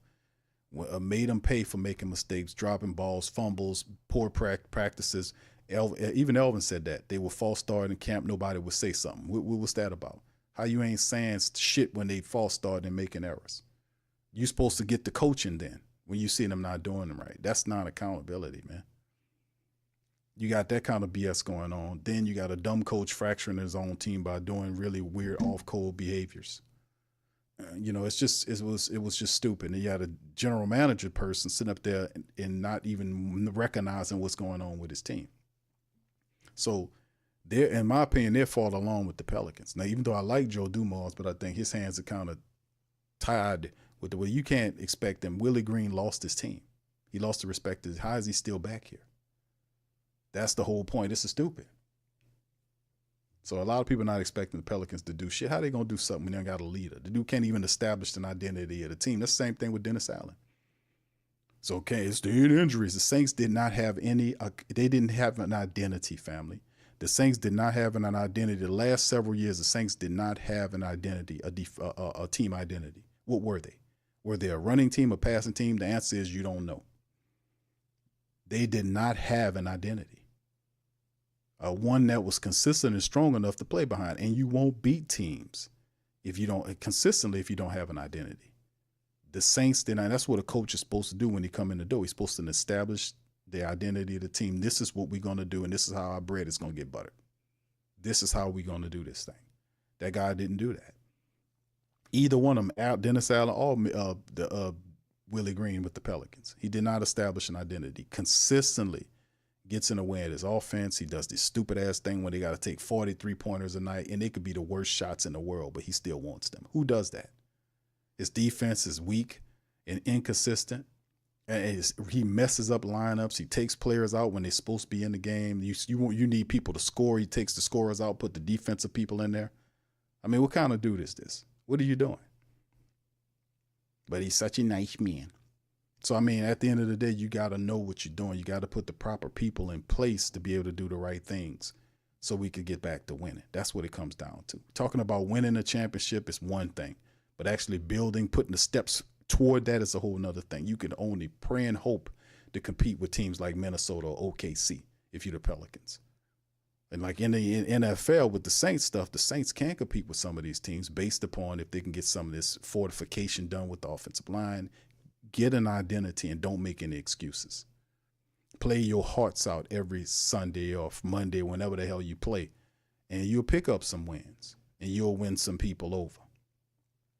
Anyway, that's going to be the end of it, man, with the show, man. Listen, we're going to be doing some Pelican stuff too, man. Yeah, we're going to be doing some of that stuff coming up soon, all that kind of stuff. We're working out the schedule right now to come back. So y'all really, in 2 weeks, the draft is for the Pelicans, man. The Saints have some more training that's going on next week. The black and gold go right back at it, fam. Next week, and we'll be doing. I'll be on my daily grind once again. I got a lot of transition stuff I've been working on. That's why y'all guys ain't been seeing me lately. I'm doing a lot of behind the scenes work. We revamping the website. I'm doing all kind of stuff right now. So I'm gonna get back to business, my steady, consistent ways of coverage or whatnot. But like I said, we should see something going on with the Saints next week. They get back to doing what they do, and we'll be here to cover it. So with that being said, man, listen, I appreciate y'all for being in here. Please do me a service and hit the like button, man. Hit the subscribe button. Feel free to share the show on your social media feed. We're talking Saints, man, late. I'm up in this thing, y'all. Look, and like I said, man, I think we're going to be better than a lot of people. I've seen a lot of people saying the Saints going to win 4 games, 5 games. I heard somebody say 3 games, 6 games. Somebody said the Saints going to be the worst team in the league. Somebody said the Saints are going to win 1 game, 2 games. I'm just saying, man, listen, I just think they'll be better than a lot of people think. Could they win? Well, we won 5 games last week. Do you guys think the Saints can win 7 games? That's a very doable schedule, man. I think that the Saints can win. They can win more. I think they're going to win more games than a lot of people thinking. I think it ain't like we a bombed out team. They got the runners to do it. They got the runners. They got some good coaching. We just got to put it in place, man. That's what the OTAs, you see the groundwork being laid. So it's very positive, man. We shall see. Well, listen, appreciate y'all for being in the street, man. Hit the like button, hit the subscribe button. We appreciate y'all, man. Feel free to share the show on your social media feed as well, fam. We'll be back up in this thing. I'll pop up tomorrow, man, with a question and answer stream. We'll see. I don't want to promise y'all and not show up to you. So just be on the lookout. Hit the notification bell tomorrow. I got some stuff I'm working on. But y'all hit the notification bell, man. Listen, and I'm going to holler at y'all on the next one. Much love. Who that to you? Peace. Yeah. Like Benson, I'm a who that. I'm a who that. Long as I'm living, I'm a who that. Lose or winning, I'm a who that. Sports Coma, yeah, this is where we do that. Where we do that. Where we do that. Where we do that. Where we do that. Where we do that. Boogie like Benson, I'm a who that. I'm a who that. Sports Coma, this is where we do that. Where we do that. Welcome, welcome, welcome. Somebody please better help. Running this thing like elf. I thank God every day I'm not a felt. Go to YouTube Live with Big Q and the guys. If you ain't ride or die, the bandwagon get flipped. Been marching in, that was way for the ring. I was yelling out your shame for the championship. Bucking on town, duck down. Falcons, pluck, get shut down. Panthers ain't much touchdown. The vision really belong to us now. So much hate on the Saints, you could probably tell. Ever since Bounty Gate hit the NFL, when things seem fishy and you probably smell the crooked referees on Roger Goodell. Probably like this and I'm a who that. Every day I'm living, I'm a who that. Lose or winning, I'm a who that. It's the Sports Coma, this is where we do that. Where we do that, where we do that, where we do that, where we do that, where we do that. Boogie like Benson, I'm a who that. It's the Sports Coma, this is where we do that. You're listening to the Sports Coma with Big Q and the guys on the PRO Media Network.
WhoThatDaily.com. That's right, the WhoThatDaily.com. Your one-stop shop for everything New Orleans Saints, New Orleans Pelicans, LSU Tigers, even the top flight boxing news. So if you're a Who That and you're looking for a place to stay up on your team, WhoThatDaily.com is your site. The WhoThatDaily.com for the sport Who That in all of us.